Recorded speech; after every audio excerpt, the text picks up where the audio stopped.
Hello दोस्त, मैं Ashoka sir आप सभी बच्चों को अशोका इंस्टीट्यूट हमारे चैनल पर स्वागत करते हैं। आज इस वीडियो में क्लास 10वीं के छात्र छात्राओं के लिए गोधोली भाग 2 के शीर्षक स्वदेशी का सभी दोहे का अर्थ जानेंगे। ये दोहे जो बद्री नारायण चौधरी प्रेमघन जी के द्वारा रचित हैं। दोहे का नाम स्वदेशी है, मतलब शीर्षक जिसका हम लोग आज अध्ययन करने जा रहे हैं वो शीर्षक का नाम जो है स्वदेशी है। और जितने भी तमाम बच्चे इस वीडियो को देखेंगे लाइक अवश्य करेंगे, और नए बच्चे के पास पहली बार जिस बच्चे के पास ये वीडियो पहुँचे सब्सक्राइब अवश्य करें, जैसे कि है ना, वीडियो जैसे ही मैं अपलोड करूं आप लोग के पास जा सके। तो सबसे पहले स्वदेशी कविता पढ़ने से पहले कवि के बारे में जाने, जिससे कि परीक्षाओं में प्रश्न आए कवि से संबंधित तो छूट ना सके। तो मेरे भाई, मेरे प्यारे बद्री नारायण चौधरी, जिन्हें प्यार से प्रेमघन भी कहते हैं, ये भारतेंदु युग के महत्वपूर्ण कवि हैं। फोकस करिएगा इस चीज़ पर। वस्तुनिष्ठ प्रश्न पूछे जाएंगे कि बद्री नारायण चौधरी प्रेमघन किस युग के कवि हैं, तो भारतेंदु युग की कवि हैं। इनका जन्म 1855 ईस्वी मिर्जापुर उत्तर प्रदेश में हुआ जाकर के। निधन 1922 ईस्वी में हुई। तो जन्म याद रखिएगा 1855, मृत्यु याद रखिएगा 1922। वे काव्य और जीवन दोनों क्षेत्र में भारतेंदु हरिश्चंद्र को अपना आदर्श मानते थे। कहने का मतलब है कि प्रेमघन जी का आदर्श व्यक्ति भारतेंदु हरिश्चंद्र थे। मतलब चूंकि भारतेंदु हरिश्चंद्र हिंदी साहित्य का महान साहित्यकार हुए, है ना, उनसे ये प्रेरित थे। प्रेमघन जी भारतेंदु हरिश्चंद्र से काव्य क्षेत्र में भी, साहित्य क्षेत्र में भी और जीवन के क्षेत्र में भी। ओके, तो इसके बाद भारतेंदु हरिश्चंद्र, ये तो देखे, उन्होंने भारत के विभिन्न स्थानों का भ्रमण किया। प्रेमघन जी 1874 में उन्होंने भारत के, है ना, मिर्जापुर में रसिक समाज की स्थापना की। याद रखिएगा, आता है परीक्षा में आया है कि रसिक समाज की स्थापना प्रेमघन जी ने किए 1874 ईस्वी में। उन्होंने आनंद कांदमिनी मासिक पत्रिका और नागरी नीरद नामक साप्ताहिक पत्र का संपादन भी किए, है ना। वे साहित्य सम्मेलन के कलकत्ता अधिवेशन के सभापति भी रहे। उनकी रचनाएं प्रेमघन सर्वस्व नाम से जाने जाते हैं, ये भी ध्यान में रखेंगे। तो प्रेमघन जी एक निबंधकार, ही नाटककार, कवि, समीक्षक, मतलब कई इनमें गुण थे, है ना। हिंदी साहित्य का प्रतिभाशाली व्यक्ति थे। भारत सौभाग्य, प्रयाग, रामागमन उनके प्रसिद्ध नाटक है ना। उन्होंने जीर्ण जनपद नामक एक काव्य लिखा जिसमें ग्रामीण जीवन का बहुरुखी व्यापक रूप से जो ऐसे चित्रण किए इन्होंने। प्रेमघन ने काव्य रचना अधिकांशतः ब्रजभाषा और अवधि में किए हैं, किंतु युग के प्रभाव के कारण उन्होंने खड़ी बोली का भी व्यवहार किए हैं। तो यहाँ पर जो शीर्षक है प्रेमघन सर्वस्व से संकलित है। जो दोहे हम लोग पढ़ने जा रहे हैं जिसका शीर्षक स्वदेशी है ना, प्रेमघन सर्वस्व से संकलित है। ये बहुत ही महत्वपूर्ण शब्द है।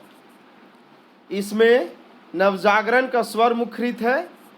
ये कविता मैं पढ़ाने से पहले बता दूं कि ये कविता उस समय बनाई गई, दोहे उस समय उल्लेखित की गई जिस समय हमारे देश में अंग्रेजी सरकार का सत्ता था। यहाँ के लोग जो हैं से विदेशी रंग रूप में ढल रहे थे। अतः प्रेमघन जी ने लोगों में नवजागरण करने का, है ना, अपने सभ्यता संस्कृति की ओर लौटने का जो है से प्रेरणा दिए हैं लोगों को, हर भारतीयों को। और साथ ही साथ इन्हें ये रोष भी है ना। तो इस दोहे में विषय वस्तु, उनका काव्य वैभव, इसके शीर्षक को सार्थकता प्रदान करते हैं। चिंता जग जाहिर भी किए हैं हमारे कवि प्रेमघन ने, है ना।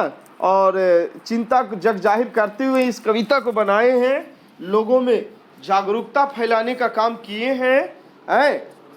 तो देखते हैं हम लोग कविता के दोहे का एक एक शब्दों का अर्थ जानेंगे हैं। तो क्या कहते हैं हमारे कवि प्रेमघन? कहते हैं, सब विदेशी वस्तु नर गति रति रीत लखात, भारतीयता कछु न अब भारत में दर्शात। कवि बोलते हैं, है ना, प्रेमघन बद्रीनारायण चौधरी भारतेंदु युग की कवि, कि आज भारत की ये दुर्दशा है कि आज भारत में कुछ भी जो है से स्वदेशी नजर नहीं पड़ रहा है। चाहे वो वस्तु हो, चाहे वो नर हो, चाहे वो लोगों के द्वारा किया गया क्रियाकलाप, आज भारत में कुछ भी जो है भारतीयता का जो व्यवहार होता है, गुण होता है, आज यहाँ नहीं नजर पड़ रही है ना। आज भारत में भारतीयता का कछु अब भारत में दर्शात, कुछ भी भारत में जो भारतीयता का जो यहाँ की जो रहन सहन होते हैं, आज यहाँ के लोगों में नहीं नजर पड़ रही है ना। मतलब कवि बहुत ही दुख जग जाहिर करते हैं कि आज ऐसी स्थिति है हिंदुस्तान का कि यहाँ चाहे वो वस्तु हो, नर हो, गति हो, या भी कोई भी क्रियाकलाप हो, तनिक भी जो है भारतीयता का गुण उसमें नजर नहीं पड़ रहा है। फिर आगे लाइन देखते हैं, मनुज भारती देखी कोई सकत नहीं पहचान, मुसलमान हिंदू किधो के है ये क्रिस्तान। कहते हैं प्रेमघन जी कि आज मनुज, आज जो है हिंदुस्तानी लोग, आज भारत के लोग, मनुज भारती का मतलब भारत के लोग, देख के आप पहचान नहीं सकते हैं कि भारत ये भारतीय हैं, मतलब कि ये मुसलमान है कि हिंदू है। आज चाहे वो मुसलमान हो या हिंदू, सभी जो है से अंग्रेज बन चुके हैं। क्रिस्तान मतलब होता है अंग्रेज बन जाना, क्रिस्तान मीन्स अंग्रेज, है ना। आज कवि कहते हैं कि आज भारत के लोग जो है बहुत ही दुख जग जाहिर करते हुए कि आज भारत के लोग को देख करके नहीं पहचाना जा सकता है नहीं उसे कह सकते हो कि ये कौन है हिंदू, कौन है मुस्लिम, क्योंकि सब ये बन चुके हैं, सब ढल चुके हैं अंग्रेजी के रूप में, अंग्रेज के रूप में, है ना। मुसलमान अपनी सभ्यता संस्कृति खो दिया है तो हिंदू भी पीछे नहीं है, ये भी जो है से सब अंग्रेजी चाल चलन में रंग रूप में ढल चुके हैं। फिर कवि क्या कहते हैं तीसरे दोहे में, पढ़ी विद्या परदेश की बुद्धि विदेशी पाए, चाल चलन परदेश की गई इन्हें अति भाई, है ना। कहते हैं कि आज यहाँ के लोग जो हैं क्या हो चुके हैं, आज यहाँ के लोग अपनी विद्या को, अपने देश के विद्या को छोड़ चुके हैं। बहुत ही दुख है कि विदेशी विद्या पढ़कर भारतीयों की बुद्धि बिल्कुल विदेशी हो गया है। उन्होंने प्रदेश की चाल चलन अच्छी लगने लगा है हर भारतीयों को, सारे भारतीयों ने विदेशी पोशाक धारण कर लिया, चाल चलन जो है से, रहन सहन जो है से विदेशी वाली जो है से भाग गया है। आज ऐसी स्थिति हो चुका है हिंदुस्तान का कि आज लोग अपनी सभ्यता, अपनी विद्या को छोड़ करके विदेशों में जा कर के पढ़ते हैं। भारतीयों की बुद्धि विदेशी हो गई है, उन्हें प्रदेश की चाल चलन जो है अच्छी लगने लगा है। फिर क्या कहते हैं, ठटे विदेशी ठाठ, सब बन्यो विदेश विदेश, सपनहु जिनमें ना कहूँ भारतीयता लेश। कवि कहते हैं कि सारे भारतीयों ने विदेशी पोशाक धारण कर ली, है ना। सब विदेश, आज लगता ही नहीं है हमारा देश देश है। आज देश ऐसा लग चुका है कि विदेश बन चुका है। ऐसा लगता है कि अपना देश विदेश हो गया है। यहाँ के लोगों में तनिक भी जो है से भारतीयता का गुण नहीं है। इसीलिए ऐसा लगता है कि आज हमारा हिंदुस्तान विदेश बन चुका है ना। विदेशी सत्ता में रंग चुका है, विदेशी चाल चलन में ढल चुके हैं। फिर क्या कहते हैं, बोल ही सकत हिंदी नहीं, अब मिली हिंदू लोग, अंग्रेजी भाखन करत अंग्रेजी उपभोग। कहते हैं कि भारतीयों में अपनी संस्कृति के प्रति कोई आस्था नहीं रह गई। हिंदुस्तान वासियों ने अपनी भाषा को, अपनी हिंदी भाषा को छोड़ दिया और अंग्रेजी भाषा को अपना लिया है। अंग्रेजी बोलने में उन्हें गर्व का अनुभव होता है। यह तो अत्यंत दुख की ही बात है ना, कि आज हिंदुस्तान का जो अपनी भाषा है हिंदी, आज नहीं बोल पा रहे हैं। ऐसा मिल चुके हैं हिंदू लोग काची में, अंग्रेजी रहन सहन में अंग्रेजी भाषा का बखान कर रहे हैं, अंग्रेजी चीज़ों का उपयोग कर रहे हैं। ये तो दुख की बात है। फिर क्या कहते हैं, अंग्रेजी वाहन बसन वेश रीति और नीति, अंग्रेजी रुचि गृह सकल वस्तु देश विपरीत, है ना। कभी कहते हैं 6 में क्या भाई, कि अंग्रेजी वाहन बसन वेश, आज जो है से आज भारत के लोग जो है से आज यहाँ के आज क्या है, सब कुछ अंग्रेजी हो चुका है, विदेशी हो चुका है। चाहे वो पेन पहनावा हो, रहन सहन हो, वेशभूषा हो, रीति रिवाज हो, है ना, सब कुछ जो है अपने देश की, अपनी पूर्वजों की चीज़ों को त्याग दिया और बिल्कुल सारा कुछ जो है से देश के विपरीत भाव हो चुका है ना। सब देश के विपरीत जो है उल्टा कर रहे हैं। अंग्रेजों का चाल चलन अपना रहे हैं, रहन सहन अपना रहे हैं। आज सड़कों पर जो वाहनें दौड़ रहे हैं वो अपनी देश की नहीं, है ना, वो सब विदेशी गाड़ियां दौड़ रहे हैं। अपनी पुरानी सभ्यता संस्कृति को यहाँ के लोग ने जो है से क्या कर दिया, सब खो दिया है। फिर क्या कहते हैं, ये हो गया। हम लोग 7 में आते, हिंदुस्तानी नाम सुनी अब ये संकुचित लजात, भारतीय सब वस्तु ही सोए हाय घिनात। कहते हैं कि कभी कहते हैं कि आज जो है से हिंदुस्तानी, है ना, यहाँ के लोग, बहुत दुख की बात है कि आज यहाँ के लोग जो है से अपने आप को हिंदुस्तानी कहने से, मानने से शर्म महसूस कर रहे हैं, लजा रहे हैं, अपने देश की वस्तु से इन्हें घृणा हो रही है। ये तो दुर्भाग्य है हमारे देश का, हमारे यहाँ के हमारी राष्ट्र का। ये ऐसा प्रेमघन जी बोलते हैं। फिर क्या कहते हैं, देश नगर बानक बनो सब अंग्रेजी चाल, हाटन में देखो भरा बस अंग्रेजी माल। कभी जो है से नगर बाजार और भारत की अर्थव्यवस्था पर टिप्पणी करते हुए कहते हैं कि भारत के नगर अंग्रेजी चाल में ढले हुए हैं। नगरों में बाहरी चमक दमक और कृत्रिम सौंदर्य का बोलबाला है। सारे नगरों का देसी स्वरूप समाप्त हो गया। बाजारों में जिधर देखिए उधर केवल अंग्रेजी वस्तुएं ही दिखाई पड़ रही हैं। हिंदुस्तानी वस्तुएं तो देखने को मिलता ही नहीं है। भारत के बाजार को देखकर ही इसकी अर्थव्यवस्था का अंदाज लगाया जा सकता है कि भारत के लघु उद्योग समाप्त हो गए, हस्त कलाओं का मिटा दिया गया, कारीगर और मजदूर बेकार हो गए। भारत का कच्चा माल विदेश जाता है और वहाँ से नए रूप में आकर भारत के बाजारों में छाए गए हैं। भारत जो है से अत्यंत, भारत की अर्थव्यवस्था जो है से दूसरे के अंग्रेजों के ऊपर जो है से निर्भर हो चुका है, आश्रित हो चुका है। फिर क्या कहते हैं, जिनसे संभल सकत नहीं, है ना, धोती ढीली ढाली, देश प्रबंध कर ही के यह कैसी खाम ख्याली।